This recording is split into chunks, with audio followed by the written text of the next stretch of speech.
digamos, causó un efecto como para que quede firme la condena y vaya preso. O sea, digo, muchas veces que la justicia no le importa el rebote, y a pesar de que esta chica, como estamos contando, es una este es el momento de... Si tiene audio esto, ¿no? Que podemos ir un poquito para atrás, cuando lo condena, fíjate que la familia lo celebra y ella se quiebra porque en ese momento que se escucha el fallo, ella recuerda todo lo que le pasó, le tocó vivir. ¿Y sabes cuál es el tema acá? Cuando hablamos de yo la verdad que me ha tocado entrevistar a muchas mujeres que sufrieron violaciones y te dicen que se le rompe la vida en ese momento. Ahí baja eso. En ese momento hay un antes y un después. Mejor apaga la lámpara. De ese momento no podés volver para atrás. Cuando a vos te obligan a tener relaciones, en este caso fue Zárate quien obligó a tener relaciones, no fueron relaciones consentidas. Cuando eso sucede, y eso contaba Juliana, no hay vuelta atrás. Te destruye la vida, y además, cuando vos ves que no condenan al acusado, y pasan 6 años, y esa persona tiene una vida normal, a vos te destruyen peor. Sí, cuando se salta ese primer no, ya está. No hay retorno. El no es no hay retorno. No hay retorno para la vida, uno no puede hablar sin haber vivido esa situación. Nos ha pasado te ha tocado, tocar muchos casos. Hemos hecho muchas notas con mujeres que han sido violadas y digo, sí, y también lo que te transmiten es ahí se rompe algo ahí y no se vuelve para atrás. La justicia tiene que reinventarse en todo aspecto en esta materia, en todos los eslabones. Sabés que mientras vos hablabas, se me vino a la mente un caso que no es comparable, porque tiene ribetes totalmente distintos. Cuando desaparece Araceli Ramos, la víctima del prefecto, un caso muy reconocido. Yo me acuerdo que la primera vez que estaba desaparecida aún y que voy a hablar con esa mamá en un barrio muy humilde, la mamá me cuenta, no había nadie todavía porque éramos casi los primeros en cubrir la noticia, la mamá me cuenta que venía de la comisaría, que había ido a decirle, mira, desapareció mi hija, en la famosa Casa Azul, ¿recuerdan el caso? Y que la policía le habrá dicho, se fue con un machito, ya va a aparecer, se habrá ido con un machito. Un horror. A la madre, ¿no? Se habrá ido con un machito.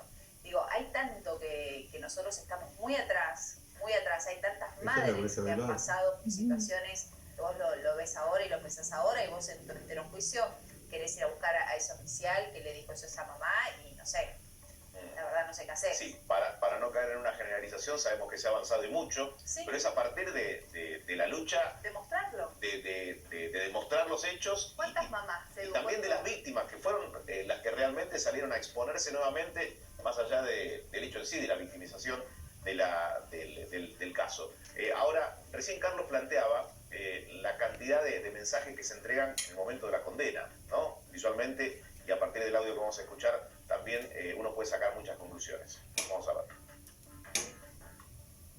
Condenando a Zárate Maldonado, Alex y Joel, cuyas demás circunstancias personales lucen al inicio de la presente, a la pena de 6 años y 6 meses de prisión, accesorias legales y costas, por resultar autor penalmente responsable del delito de abuso sexual con acceso carnal.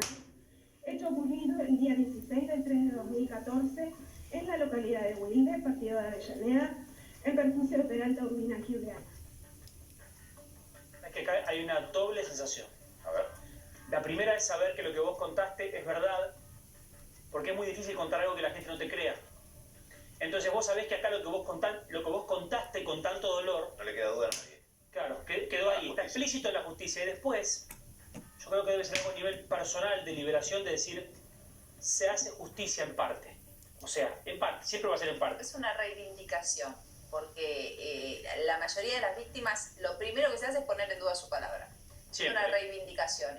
Hasta incluso psicológicamente ocurre algo y es que en muchos casos, sobre todo en los de violaciones intrafamiliares, que son la mayoría cuando uno es niño en nuestro país, vos sentís que tuviste cierta responsabilidad en el hecho. No es este caso, pero digo, hay algo ya propio de sentir una culpa, más la culpa que te hace sentir el otro, más lo que te tenés que poner en la justicia, y que encima esta justicia, si la justicia no te da el guiño, no te da la derecha, no avala lo que vos contaste, imagínate la situación. O sea, ella llora y se quiebra de decir, bueno, me van a creer. Esto que estás escuchando ahora, esa sentencia, es del año 2017. O sea, del año 2017, esto no es reciente, no es que este pibe fue a la cárcel, va a la cárcel ahora porque esta condena ejemplar era hace un mes. Esta condena es de 2017 y la abogada de Juliana tuvo que pelear y seguir peleando y comerse, digamos, obviamente todos los recursos que presentaba la defensa de Zárate para llegar a lo que se llegó ayer. La sumamos justamente a la doctora Raquel Hermida Leyenda. Doctora, buenas tardes. Muy buenas tardes, los estaba escuchando justamente. A ver, ¿dónde nos centramos para hablar de este tema? Que es muy doloroso para Juliana, que tuvo un valor inmenso. Quiero saber si Alexis Zárate en algún momento admitió algo de lo que ocurrió. No, Alexis Zárate fue educado en el semillero de Independiente y a él le enseñaron que las mujeres eran cosas y que él era el rey del fútbol y que por lo tanto debía servirse de esas cosas, y en sus informes psicológicos surgió y psiquiátricos surgió que él jugaba al fútbol por imitación con sus padres, ni siquiera por empatía real, sino por imitación. Y qué bueno, es que jugaba así y pertenecía a un equipo por esa manera de actuar, y que además, por otra parte, a las mujeres las consideraba cosas realmente consumibles, las comparó con comidas reiteradas veces, y además de compararlas con comida, era lo que le habían enseñado, era el rey del fútbol, o sea, él podía hacer lo que quería. Y cuando uno considera una cosa, uno no le pide permiso a una taza, a un vaso para servirse. No, se sirve directamente. Y eso es lo que hizo esa noche, mientras Juliana había estado todo el día trabajando, después de trabajar había bebido, había bailado con su novio, y realmente a Zárate no lo conocía, de hecho pensaba que se llamaba de otra manera. Y bueno, cuando lo encuentra en su interior de su cuerpo, ¿no? Empiezan los gritos, a las patadas, a despertar, a tratar de despertar a su pareja de hace 2 años, ya tenían 2 años de novios. Benítez conocía la casa de Juliana conocía la casa de Benítez, eran todas las presentaciones salidas y por haber, pero bueno, la realidad es que Juliana vive un abuso sexual con exceso carnal de Alexis Zárate, una violencia de género manifiesta, una entrega por parte de Benítez. Y por parte de su amigo Pérez, Nicolás Pérez, vive una privación ilegítima de la libertad, por la cual a ella casi le prohíben salir del domicilio. Por suerte, en un rato de humanidad, Benítez dice, no, déjenla salir. ¿Cómo realmente fue, podríamos Raquel, estar pensando porque en recién hablábamos del rol de Benítez, que era la pareja hace 2 años. ¿En qué situación judicial queda él? Recordanos bien qué pasó con él. Entonces. Bueno, él fue por supuesto acusado de encubrimiento, fue acusado de complicidad, fue acusado de varios delitos y sobre todo de falso testimonio, pero en realidad fue un gran protegido por la justicia, porque al momento de dictar sentencia se lo protege utilizando su testimonio, que había sido ni me acuerdo, no sé, ¿Estaba dormido? Eso. Declara que estaba dormido, pero de alguna manera lo estaba bien asesorado legalmente, su abogado estaba en la tribuna del tribunal oral, valga la redundancia, estaba como en el público, estaba bien asesorado de manera tal que quedar muy bien cubierto de alguna manera entregar a Alexis Zárate, ¿no? Porque él era en ese momento, en el 2017, él hoy está jugando en Brasil, pero en ese momento era la estrella de Independiente del 2017 y había que cuidarlo. Raquel, entonces, ¿qué? Te quiero preguntar, por más allá de que vos estás hablando de Martín Benítez, que obviamente con su testimonio zafó de una condena, estamos hablando de Alexis Zárate, que fue condenado. Lo que quiero saber, y que está bueno que la gente sepa, cuál es el proceso psicológico que tuvo que pasar Juliana, que es la víctima de todo esto, hasta que finalmente la justicia decidió llevarlo preso a Zárate. ¿Qué tuvo que pasar? ¿Cuál es el proceso que tuvo que pasar y qué cosa tuvo que contar? Bueno, ustedes saben que yo soy la segunda abogada de Juliana, que yo llego a la causa después del archivo. ¿Por qué? Porque había tenido aproximadamente 6 pericias psicológicas que habían sido nulificadas. ¿Por qué? porque el señor fiscal fingía de alguna manera no comprender el procedimiento de la asesoría pericial de Lomas de Zamora, y entonces anulaban permanentemente, aceptaron a un perito como psicólogo cuando no lo era, y anulaban permanentemente las pericias psicológicas que se llevaban a cabo en perjuicio de Giuliana, que era súper revictimizada. De hecho, la última pericia ya la de la asesoría pericial ni quería hacerla cuando estábamos nosotros, porque pero si le hicimos un montón, esto es una vergüenza. Raquel, para que suene simple, ¿qué significa? ¿Qué es lo que intentaron una y otra vez? Para que la gente entienda. Archivar la causa. Pero digo que ella que la llevaban a contar qué una y otra vez, lo que había pasado. Exactamente, el abuso sexual. ¿Y con qué excusa y la analizaban con distintos pericias. Sí, la anulaban. Pero esto es lo que la gente que yo quiero que sepa. Que la llevaban parecía que la llevaban al punto de que claudicara, de que renunciara a lo que estaba denunciando. Bueno, de hecho casi lo logran. O sea, bueno. De hecho casi lo logran, y el fiscal de Avellaneda, cuando yo ingreso a la causa, al poco tiempo lo tuve que remover al fiscal y pedir que lo sacaran de la investigación. Porque evidentemente yo presentaba un escrito y el fiscal no le ocupaba la causa. Y además de eso, se descubrió en el juicio que había declaraciones testimoniales que había tomado, y como beneficiaban a Giuliana, no las había aportado realmente físicamente a la causa. Hoy en día ese fiscal tiene un proceso penal. ¿Y cómo, yendo y tratando de apartarnos un poquito del derecho, pero yendo a la parte emocional, cómo se sigue después de un proceso así? ¿Cómo se sigue sabiendo que tu abusador, violador, condenado está libre? Bueno, a ver, ella tuvo 6 años de condena. 6 años de condena por haber padecido un abuso, 6 años de un procedimiento terrible, 6 años donde tuvo que ir a terapia, a psiquiatra, tuvo que dejar de estudiar en un momento, tuvo que volver a la universidad, le costó muchísimo, por suerte se pudo recibir. No fue nunca más a ver jugar al fútbol. Recordemos que ella es la prima de Velázquez, un jugador de fútbol. O sea que ella adoraba Independiente, adoraba el fútbol. Y además también recordemos que ella, además de ser una amante del fútbol, le gustaba salir con las amigas de noche, y dejó de ir a bailar, dejó de salir, dejó de estar en las redes. Y digamos que vivió 6 años de una condena por haber vivido un abuso sexual. Hoy en día podemos decir que el que va a padecer por primera vez la primera detención es Alexis Zárate. No estuvo nunca detenido ni 15 minutos en una cárcel. Raquel, 15 minutos en una comisaría. Sí. ¿Cómo fue ayer ese llamado cuando vos le contaste que iba a ser detenido? Bueno, en realidad, más que un llamado, fue una situación muy especial. Ella no podía seguir conduciendo. Yo me preocupé más que nada por su seguridad. Realmente no me preocupaba nada más que su seguridad.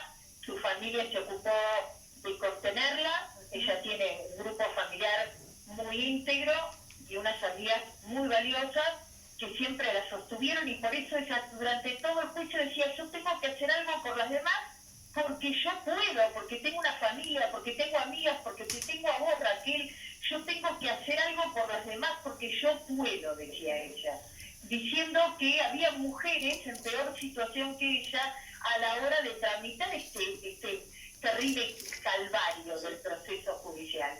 Así las cosas, ella logra cambiar la jurisprudencia y logra que sea la causa contra Alexis Zárate que se determine que la investigación debe partir de creerle siempre a la víctima. Y entonces, primero se le crea a la víctima, luego se inicia la investigación. Y también, otra de las cosas que logró es que sean vinculantes las pericias psicológicas y psiquiátricas. Porque antes, si ustedes lo saben mejor que yo, los jueces no le prestan atención a las pericias psicológicas y psiquiátricas y piensan, porque ellos saben mucho más, creen saber mucho más, piensan mucho mejor que grandes estudios psicológicos y psiquiátricos. En este momento, el juez reconoció que necesitaba de esos informes, reconoció que se necesita de un equipo interdisciplinario para determinar la veracidad realmente un abuso, ¿no? Qué de sentido. Eso es muy importante. No, la verdad que da vergüenza que... ¿Cómo no va a ser vinculante una pericia o cualquier estudio que se entregue? No lo era. Ahora, Raquel, se ha avanzado y mucho. La pregunta es, con todo lo que acabas de describir, ¿no? Un juez que no le presta atención a un informe, un fiscal que se inició un proceso, un psicólogo que es presentado y que no es psicólogo. Digo, esto es un horror. Esto es lo que le saca la foto a lo que se vive en Argentina. Ojalá haya casos que no vayan por este camino.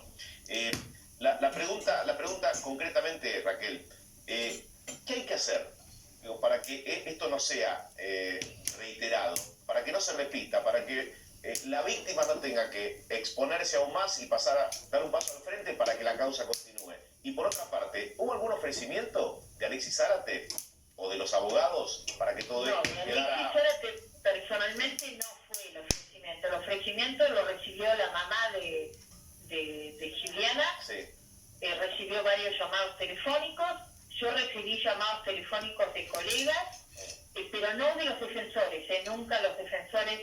¿Y qué sería un ofrecimiento? ¿Qué sería un ofrecimiento? A mí me querían fuera de la causa. Sí. Y a la mamá de Juliana querían arreglar. De hecho, si recordamos los mensajes de texto que había de Benítez hacia Juliana, era un pedido de hablemos, negociemos, hablemos, ¿Hubo cifras concretas? Sí, por supuesto que sí, pero no quiero mencionarlas. No, quería saber si... Y Raquel Hubo cifras concretas no solamente para ella, sino también para mí, de parte de, vuelvo a repetir, de colegas que no tenían que ver con la defensa. Bien. Yo recién, hace unos minutos, contaba de un caso del de Araceli Ramos, que fue asesinada por el prefecto, que cuando la mamá fue por primera vez a una comisaría a avisar que su hija estaba desaparecida, le dijeron se hubiera ido con un machito. Y eso no pasó en otro milenio. Lo cubrí yo hace unos años, pasó hace poco tiempo. Lo que te quiero preguntar es, ¿vos sentís que realmente cambió la cosa? ¿Que estamos más encaminados? ¿O que es una idea, estamos empezando a ordenar un poco nuestra cabeza sobre el tema, pero que no se efectiviza en el día a día de la justicia? Bueno,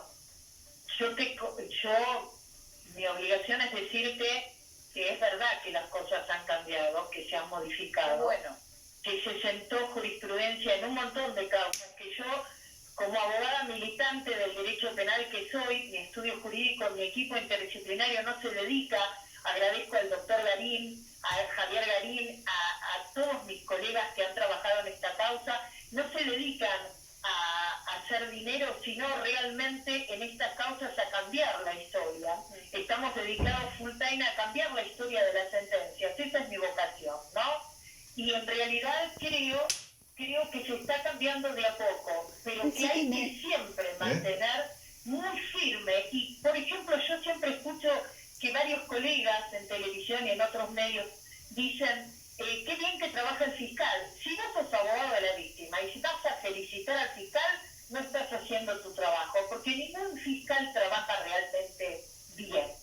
Entonces, nuestro trabajo, ningún fiscal.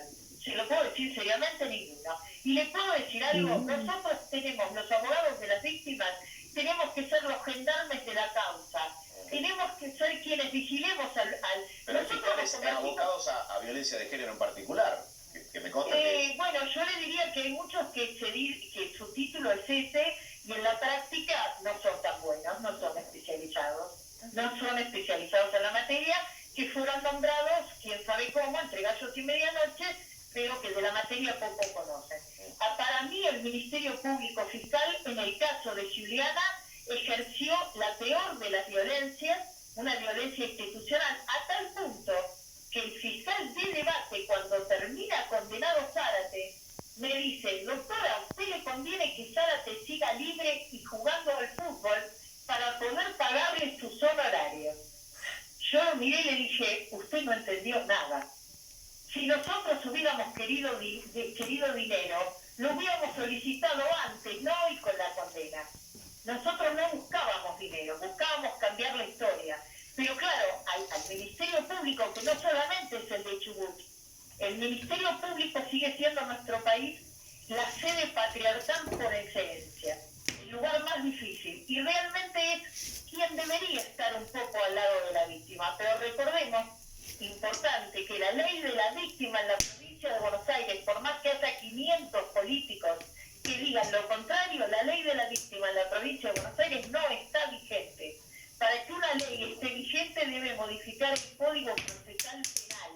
Y en la provincia de Buenos Aires los fiscales se creen dioses y nosotros somos convidados de piedra, las víctimas. O sea que yo tuve que luchar todo este juicio de 6 años contra 2 fiscales. Un fiscal de investigación y un fiscal de juicio. Usted me dice, pero tuvo a la defensa también. ¿Quiere que le diga la verdad? ¿Quiere que le diga la verdad? La verdad fueron más caballeros la defensa que los fiscales.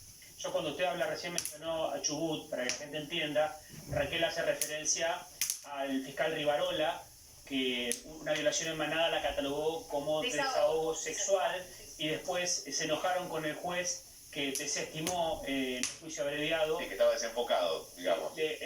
Atacaron al juez de Chubut y ahora fueron a la Cámara, entonces no terminó. Digo, todavía, lamentablemente, la mujer en la justicia sigue siendo una víctima, como reflejan los números, Raquel. Digo, si hablamos de femicidios, 162 femicidios en lo que arrancó el año, 90 en cuarentena. Si hablamos de violaciones, imagino estarás cansada de leer causa, ¿no?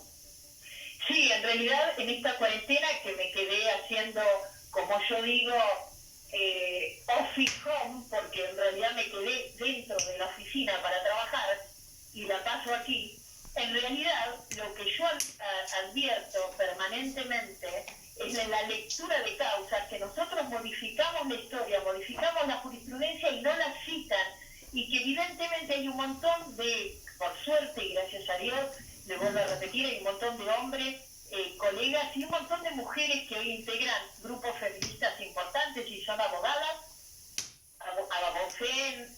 feministas, abogadas en red en cuarentena, de donde yo participo, todo este tipo de mujeres que estamos luchando para que en cada una de las causas se cumplan lo que ya logramos a nivel jurisprudencial. Es increíble, ¿no? Lográs una condena de 6 años, 6 meses, y tenés que pelear 3 años porque cuando te descuidás, esa persona no cumple la condena. Exactamente, pero la verdad fue tal la presión que hicimos en el mes de diciembre en el Tribunal Oral número 1 que el juez nos prometió que lo iba a detener una vez que le denegaran. Yo digo, ¿a usted le cabe alguna duda de que le van a denegar el recurso extraordinario? Está bien, Raquel, pero vos me decís a mí que las cosas mejoraron. Me parece que es muy importante saberlo, pero también hay otro montón de cosas que vos estás relatando y que parten más de tu empuje que de un sistema que está encarrilado para ese lado.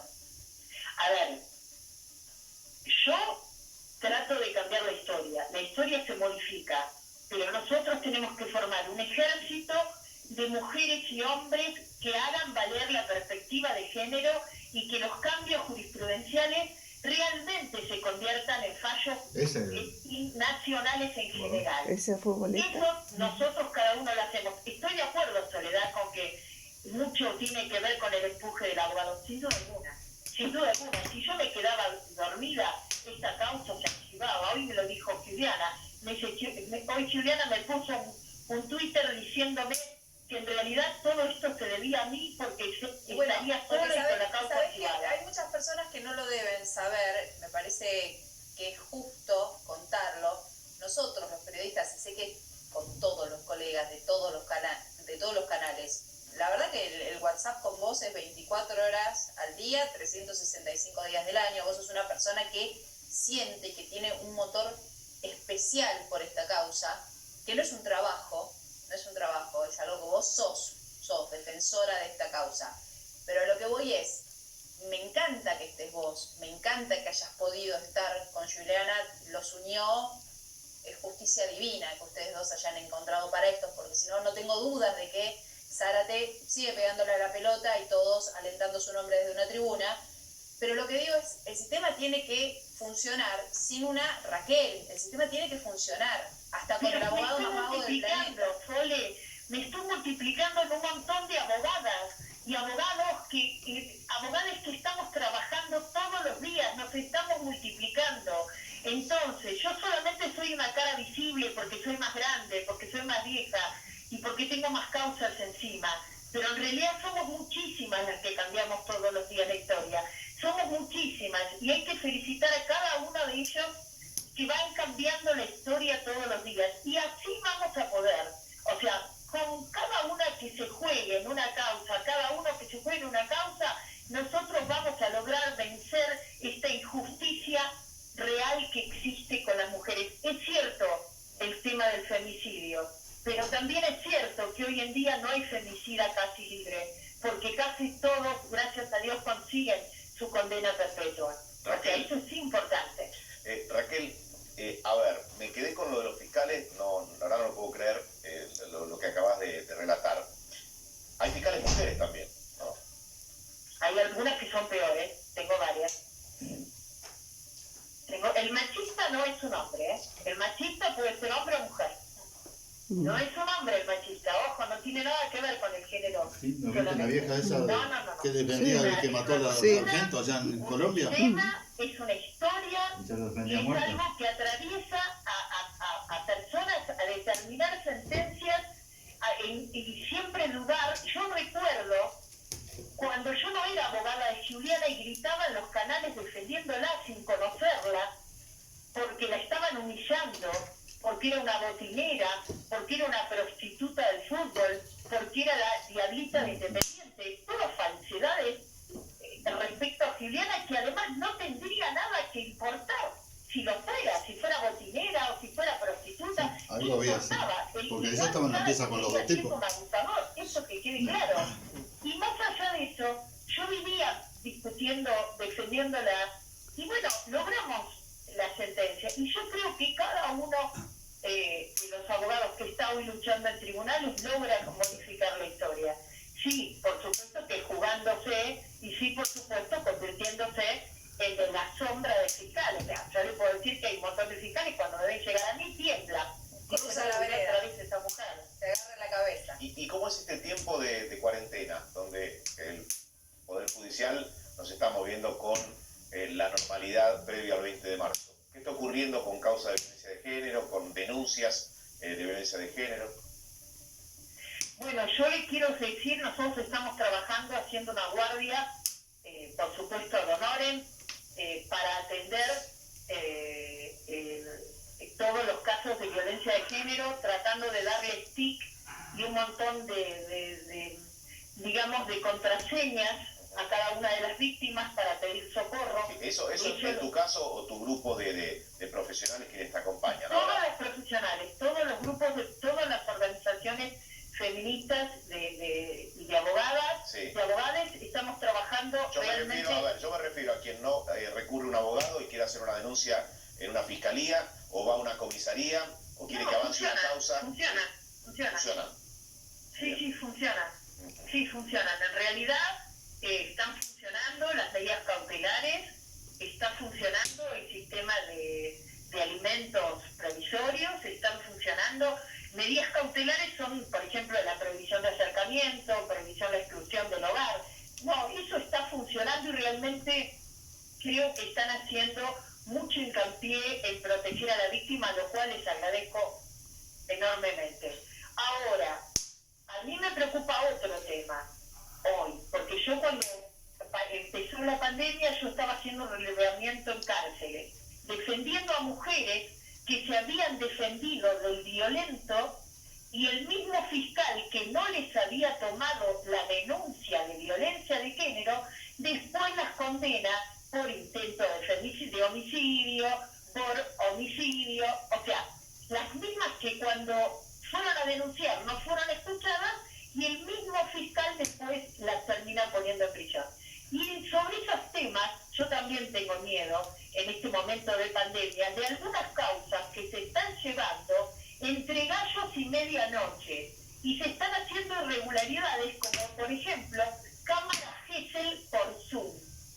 Y yo no acepto ese tipo de cosas. ¿Perdón? Cámara Gesell por Zoom no tiene validez. ¿A víctimas le hacen cámara Gesell por Zoom? Sí, esta semana tuve el displacer de ser notificada de una en Entre Ríos. Yo te digo, la primera vez que lo escucho me parece gravísimo que se haga, para que la gente Muchas entienda a su gracias. casa, Raquel. Muchas gracias. La cámara Gesell lo que intenta desde la Cámara Gesell es un contexto de privacidad y protección entre la víctima y un profesional para que la víctima pueda contar qué fue lo que le pasó. Imagínate qué privacidad puede tener una víctima en su casa contando, andás a ver si de su familia, si lo quiere contar, si no lo quiere contar, qué legitimidad tiene. Me parece gravísimo, Raquel, lo que estás contando.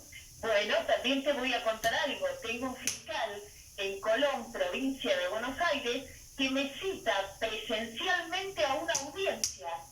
¿Por qué me cita? Porque él sabe que cuando yo salga de Buenos Aires me van a detener en Pergamino y me van a tener 15 días en cuarentena porque vengo de la ciudad de Buenos Aires. O sea, su única objetivo es detener a la defensora. ¿Qué causa? Entonces, Raquel, ¿qué causa? Este tipo de irregularidades está existiendo en este momento y hay que decirlas. Yo no quiero que la justicia trabaje mal.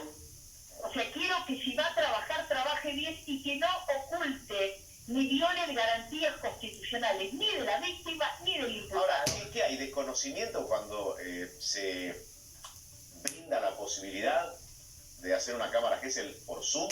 Digo, ¿qué hay desconocimiento o se está burlando a la víctima? Porque, se está burlando a la víctima, se está tratando de finalizar una causa y de beneficiar a un imputado. Sí, porque la pregunta es esta.